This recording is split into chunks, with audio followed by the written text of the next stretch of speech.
54 Southampton Road, London, NW5.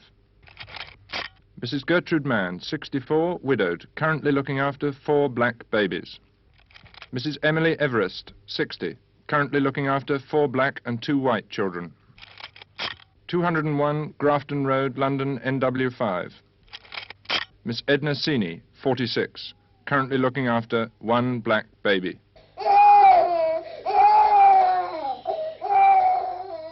Tonight, World in Action hears the cry, "Wanted, kind English lady." Miss Seeney, how long have you had Clementina? Well, I think he's been here about 5 months now. 5 months? About 5 months. Is she the only baby you've got? Well, I used to have 2, but now she's the only one. What happened to the others? Well, there was a bit of a trouble, so they sent him back home. What sort of trouble? Pardon? What sort of trouble? Well, with the town hall people. Well, Yeah. what happened? Well, it was with Miss Whitfield, you know, that one that came the other day. So she took him away, and she took him down to the day nursery just around the corner here. Why were they taken away from you? Well, because I was moving at the time. And So since that, I don't know where he is. All I know, his parents have got him. So all you're left now is with All I've got is Clementina? my little Tina. Mrs. Everest, when did you start fostering? 1953.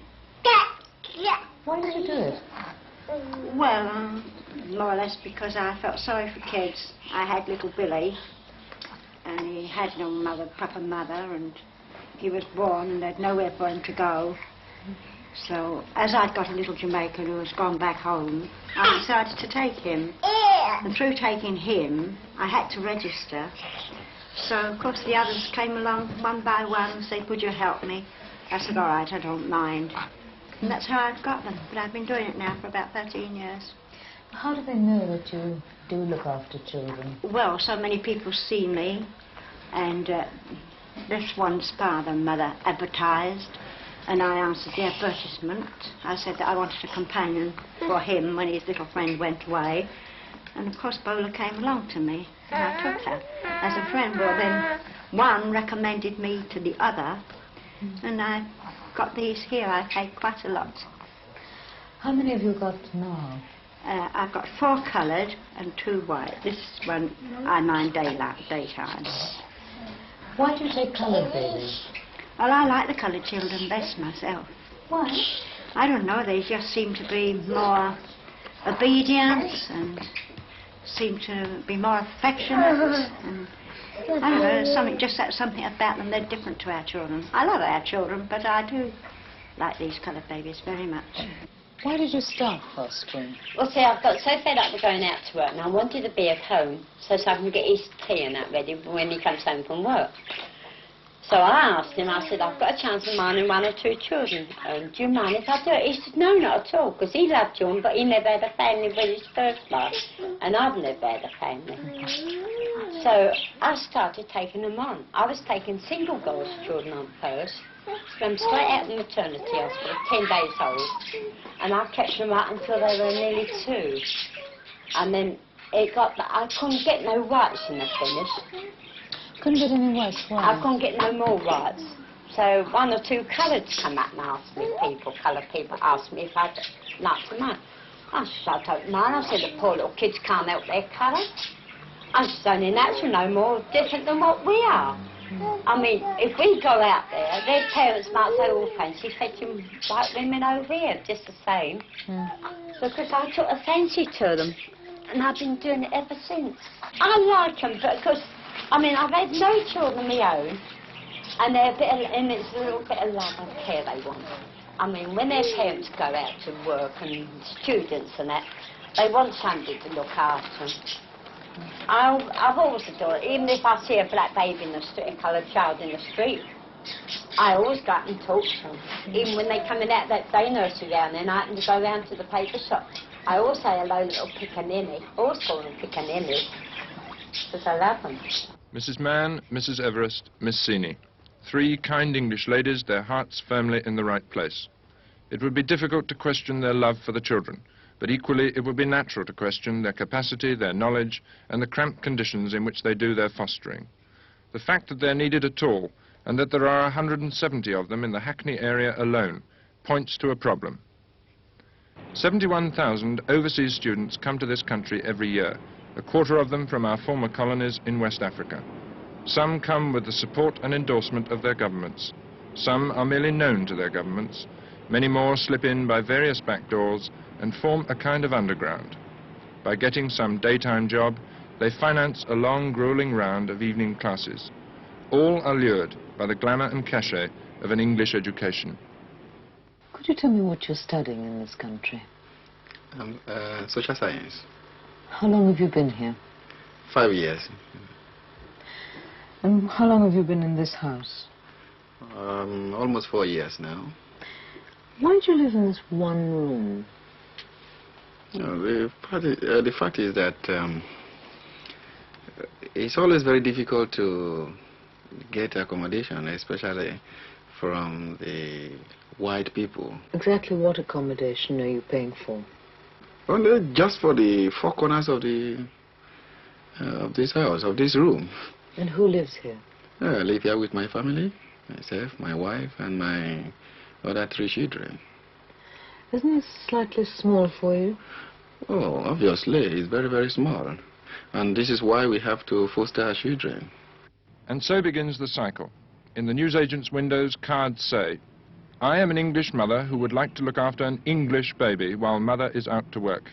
And in the local paper, among the ads for bodybuilding and surplus uniforms, columns of appeals from coloured mothers. They tell me that they can't get an exchange because I'm a nigger minder and I've got niggers outside the door.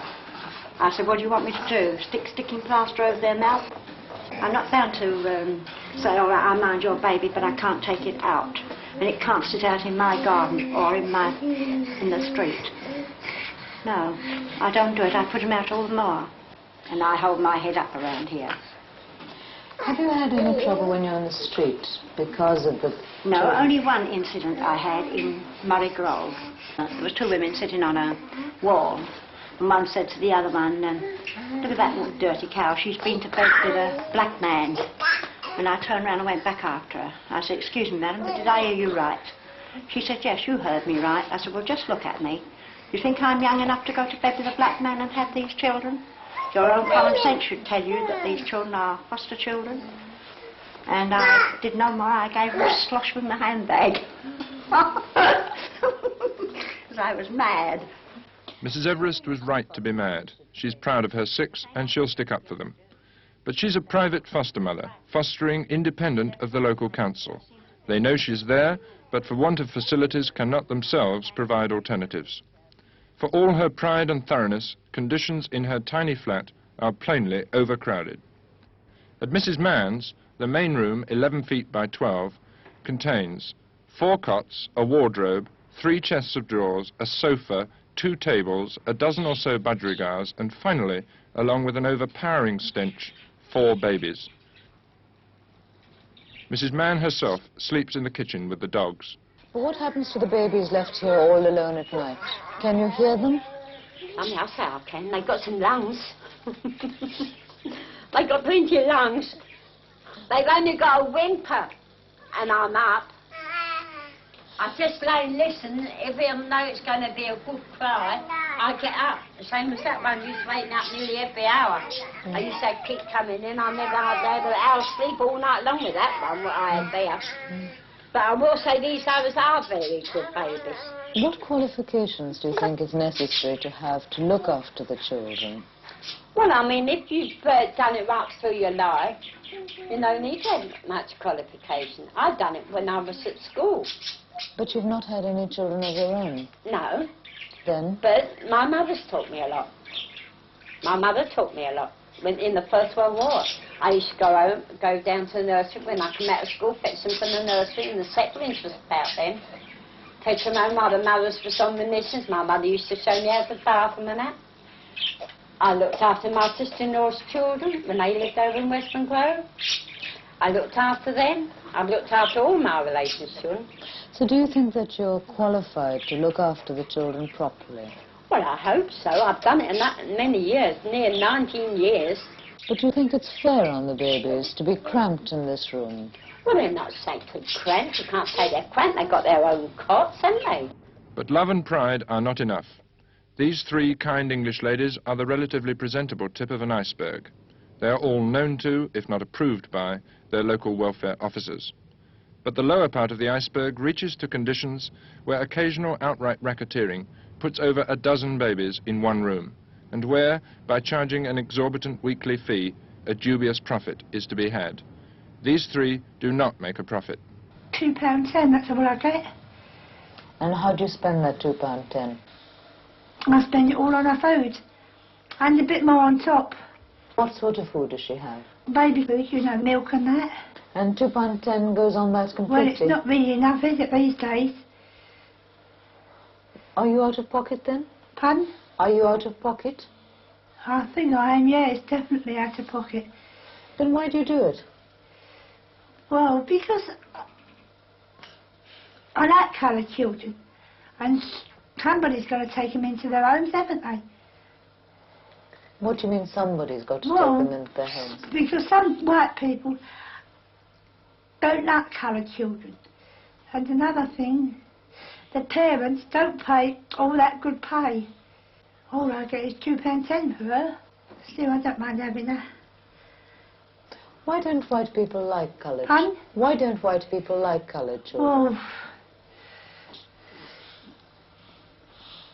there's been so much prejudice against coloured people, and they say they smell and God knows what. They push all the germs into the country. That's what some people say.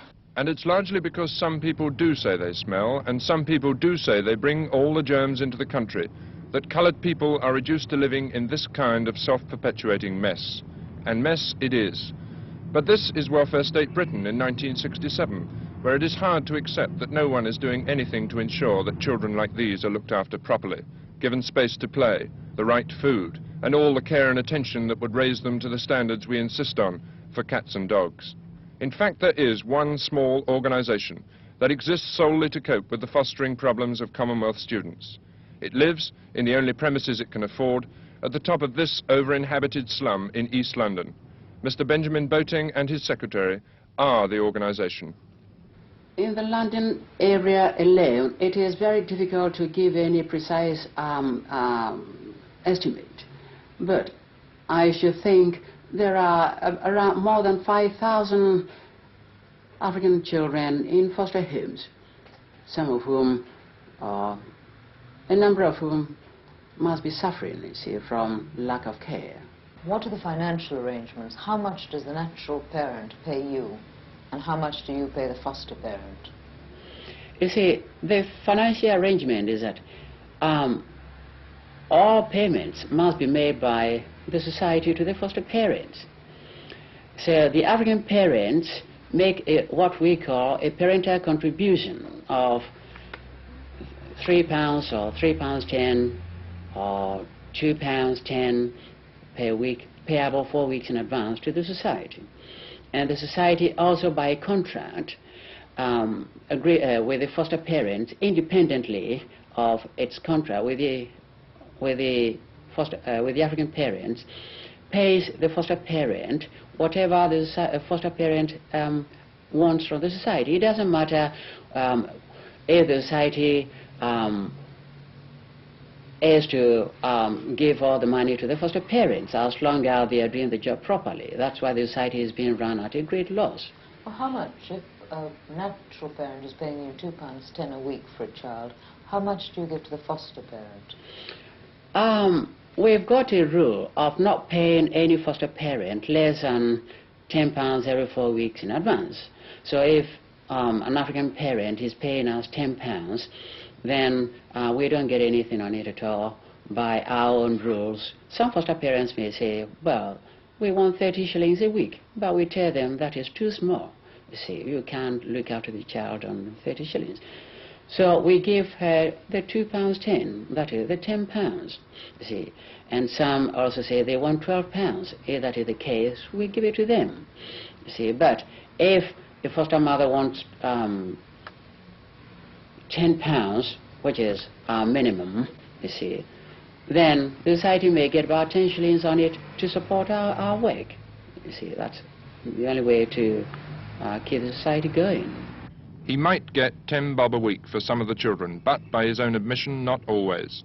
From this and the occasional donation, the society has an annual income of £200.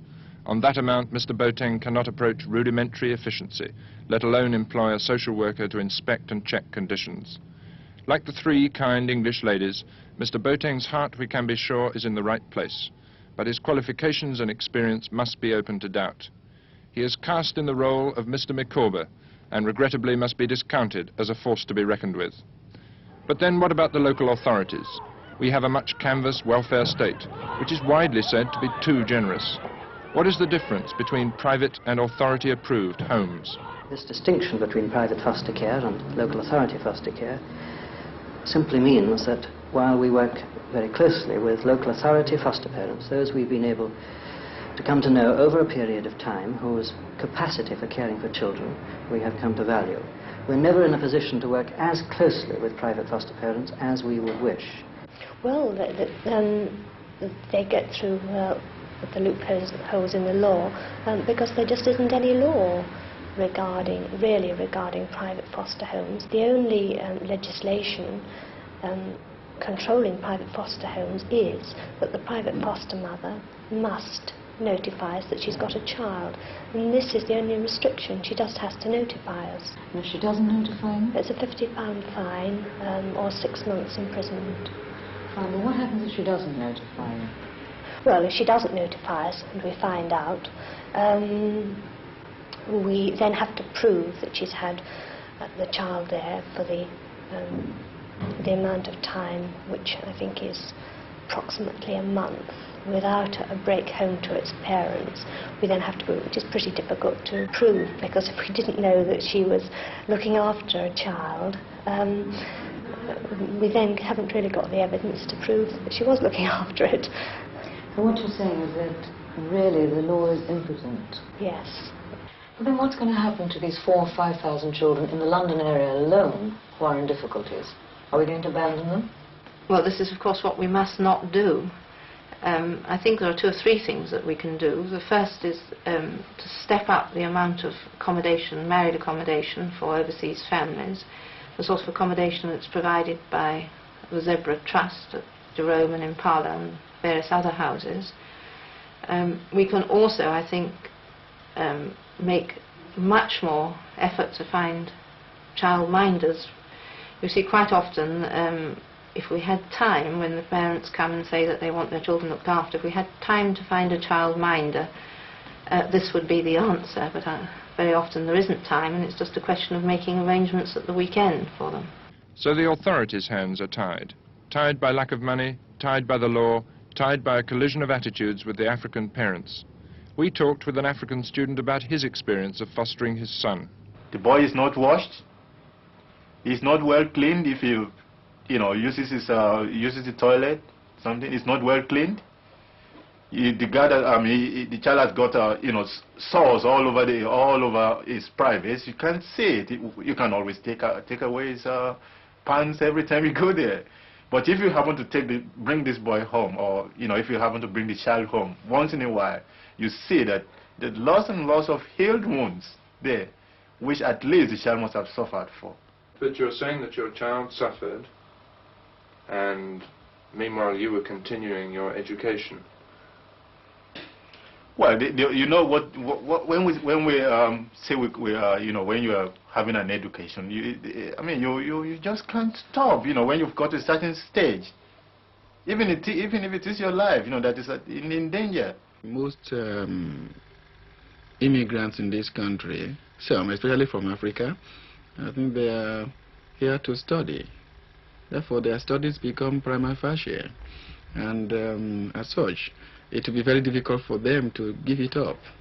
So you're thus saying that you are sacrificing your children because of your studies?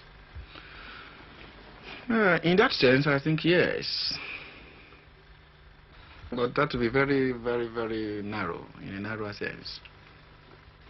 Why do you have children? Wouldn't it be better to wait until you finished your studies and are back in your own country? Well, this is a good question actually, but you know that this is what we are really saying is marriage. When you are married, you want to get a child, no matter whether you are in the university or you are wherever you are, you want to get a child if you are married. But is it right to bring up a child in these conditions, to have a child and to foster it, and perhaps to injure the child? Well, I wouldn't say we are injuring him intentionally, but. But you are injuring him. Well, you might say that we are injuring him, but we don't really mean to injure him. Because what we are doing is something that is going to be, you know, to the, I mean, by my studying and my wife's studying, and then we get a very good place in future, it's going to be to the benefit of the child itself. This education they're so desperate to acquire is going to produce a bigger and brighter Nigeria or Ghana or wherever. So why don't these governments do anything to help the children as an investment in their country's future? We haven't got the staff to undertake this assignment. You will appreciate the fact that with 3 officers in charge of so many thousands of students all over Great Britain, it is not very possible for us to do that. We ourselves have not got the facilities, but we do have a few addresses, or some addresses of some British women who look after the children of students. Some of them are not qualified educationally to come to this country. They haven't got the basic educational requirements to enter any colleges, and they believe that when they get here, there's a magic wand that will open their brains and put the book there, as it were. Another thing, some of them believe that they can come here, work and study at the same time. They haven't got the deposit usually asked by our government to be made before coming to this country.